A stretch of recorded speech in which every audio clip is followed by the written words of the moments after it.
क्या आप जानते हैं, एक माली हमारे प्यारे जगन्नाथ जी के पीछे डंडा लेकर दौड़ा। आइए जानते हैं ऐसा कैसे हुआ। एक छोटा बालक केवल 5 साल का अपने माता पिता के साथ पहली बार श्री क्षेत्रपुरी पहुंचा था। उसका नाम गोपाल था। उसकी आंखों में मासूम चमक थी और उसके मन में केवल एक ही विचार घूम रहा था, मेरे सखा जगन्नाथ कहाँ हैं? मैं उनसे मिलने आया हूँ। वो मुझसे मिलेंगे, मेरे साथ खेलेंगे। रास्ते भर वो यही कहता आया था, माँ मेरे सखा जगन्नाथ मंदिर से बाहर आएंगे ना? वो मेरे साथ खेलेंगे ना? माँ मुस्कुराकर कहती, बेटा भगवान मंदिर में रहते हैं, सबको आशीर्वाद देते हैं, वो बाहर नहीं आते। लेकिन गोपाल का बालमन मानने वाला नहीं था। उसे विश्वास था कि उसका सखा जगन्नाथ उससे जरूर मिलने आएगा। जब वो पहली बार जगन्नाथ मंदिर पहुंचा, तो वो भक्तों की भीड़ के बीच खड़ा होकर ऊपर देखने लगा। विशाल रत्न सिंहासन पर बैठे श्री जगन्नाथ, बलभद्र और सुभद्रा के दर्शन करते ही उसकी आंखें भर आईं। वो हाथ जोड़कर बोला, सखा मैं आ गया हूँ, अब बाहर आ जाओ ना, मेरे साथ खेलो। उसके आसपास खड़े लोग मुस्कुरा रहे थे। कोई बोला, अरे बच्चा तो बड़ा प्यारा है, देखो भगवान को सखा बुला रहा है। लेकिन गोपाल को किसी की परवाह नहीं थी। वो द्वार के पास बैठ गया और बोला, जब तक मेरे सखा नहीं आएंगे मैं यहीं बैठा रहूंगा। शाम ढल गई, दीपक जलने लगे, पूरी की गलियां सुनहरी रोशनी में डूब गईं। लेकिन वो छोटा बालक अब भी मंदिर के बाहर बैठा था। माता पिता ने बहुत समझाया, चलो बेटा मंदिर बंद हो जाएगा, कल फिर आना। पर गोपाल ने सिर हिलाकर कहा, नहीं, सखा ने कहा था वो आएंगे, मैं यहीं रहूंगा। उसकी आंखों में अब आंसू झिलमिला रहे थे। धीरे धीरे रात उतर आई। समुद्र की लहरों की आवाज और मंदिर की घंटियों का नाद एक साथ गूंजने लगा। तभी अचानक मंदिर के भीतर से एक मधुर ध्वनि उठी। वातावरण में चंदन और तुलसी की गंध फैल गई। गोपाल ने सिर उठाया तो देखा, मंदिर के भीतर से एक दिव्य प्रकाश निकल रहा है। वो चमक धीरे धीरे बढ़ी और उसी में से स्वयं श्री जगन्नाथ प्रकट हुए।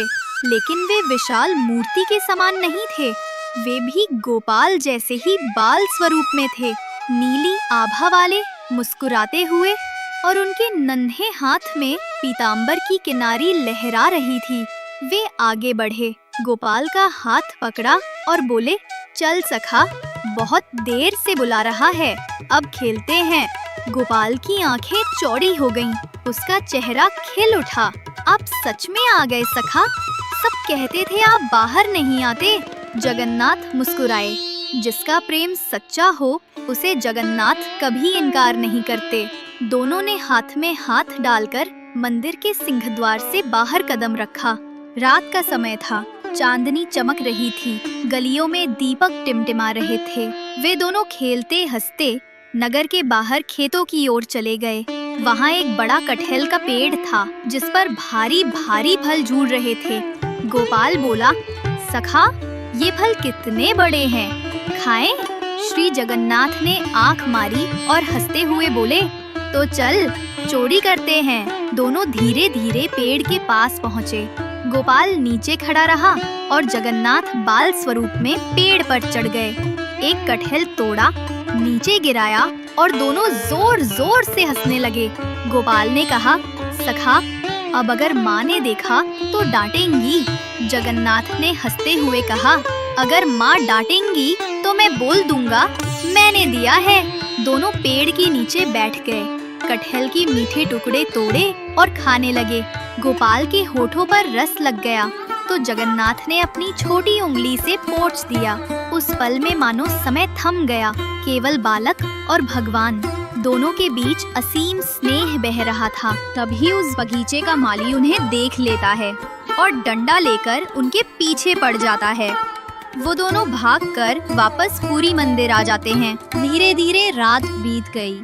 जब सुबह की किरणें मंदिर की चोटी पर पड़ी, तब पुजारी मंदिर खोलने आए। उसी समय गोपाल के माता पिता ने देखा कि उनका बेटा मंदिर के द्वार के पास सोया है।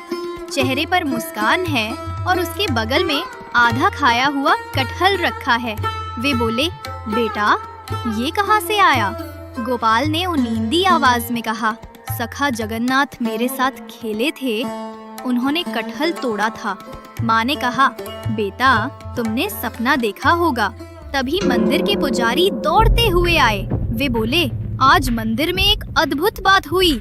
श्री जगन्नाथ के श्री विग्रह के हाथों पर कटहल का रस लगा मिला है और मंदिर के बाग से एक कटहल भी गायब है। सब लोग चकित रह गए। गोपाल मुस्कुराया और मंदिर की दिशा में देखा, जैसे कोई अदृश्य सखा वहीं खड़ा मुस्कुरा रहा हो, जिसका प्रेम बालक जैसा निर्मल हो। उससे स्वयं जगन्नाथ सखा बनकर मिलने आते हैं। क्या आप जानते हैं, एक माली हमारे प्यारे जगन्नाथ जी के